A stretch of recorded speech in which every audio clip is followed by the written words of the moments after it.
Merry Christmas and Happy New Year mga kababayan. At ngayong araw ito, i-share ko sa inyo kung paano sineselebrate ng mga Kiwi ang Christmas Day dito sa New Zealand. Dito po sa New Zealand ay binibigyan po nila ng importansya ang pamilya or yung tinatawag nila na life and work balance. So ayun nga, gaya po sa atin sa Pilipinas ay nagsasama-sama din po silang magpapamilya or yung magkakaibigan, mga ganyan.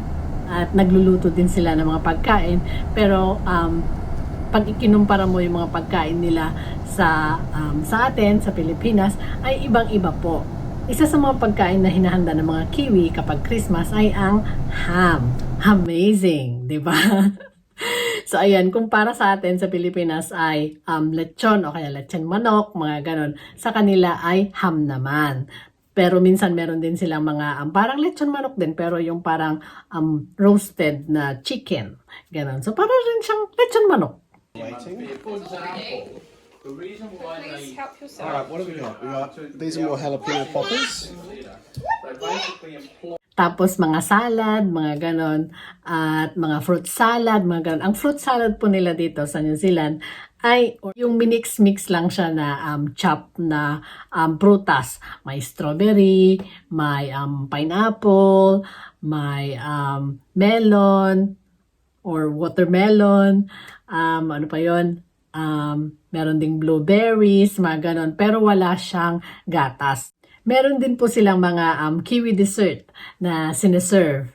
At maliban po sa mga maliliit na chocolate, mga ganon na nilalagay sa mesa na nakalagay lang doon, kumuha yung gustong kumain, mga ganon. Meron din silang pavlova na tinatawag nila or yung parang merang. Ito, parang ganito. Ito yung kanilang pavlova.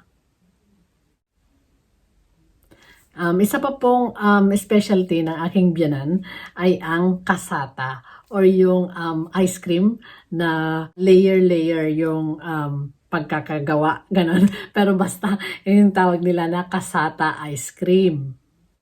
So, ayun, maraming mga pagkain na sineserve ng aking mga kapamilya dito sa New Zealand.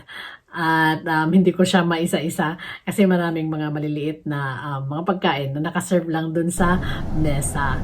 So ayun, para lang din po sa atin sa Pilipinas na sama-sama pong kumain sa Christmas Day.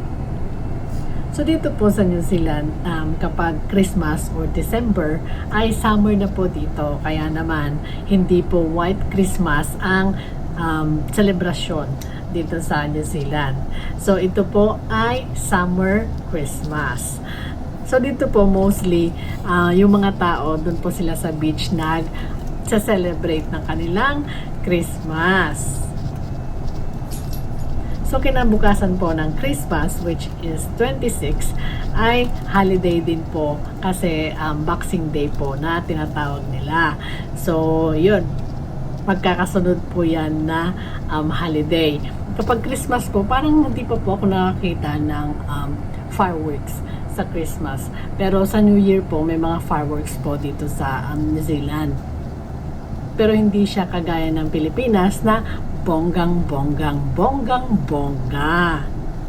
At ang mga fireworks po dito ay safe po siyang gamitin or paputukin.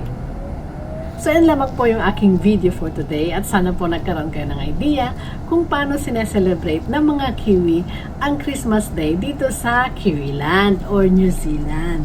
So yan lamang po and maraming pong salamat sa inyong panonood at walang sawang pakikinig at panonood ng aking mga vlogs. So ayan, 2023 na at yun, maraming pong salamat ulit at hanggang sa muli, paalam, Merry Christmas and Happy New Year! Paalam! Bye-bye! Happy New Year! Happy New Year! Happy New Year!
hiko ana ki a koutou raraumaira, ki a koutou katoa, kua taia tinana mai ki tēnei pito o te motu, ki te nota.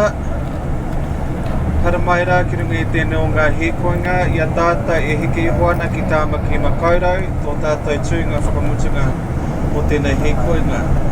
Koi, now we will only be making one rest stop on this journey, which will be taking place in Whangarei at approximately 3:50, provided traffic and roadworks are kind to us heading south. Once we arrive into Whangarei, then I'll be able to let you guys know the timing points as to what time to be back on board the coach. Mena he pātai he kōrero rai ni a koutou tēnā, haramai tuku mai. Should you have any questions or queries, please do not hesitate to come and see me. We're more than happy to help out from there. But until then, ladies and gentlemen, sit back, relax and enjoy the road.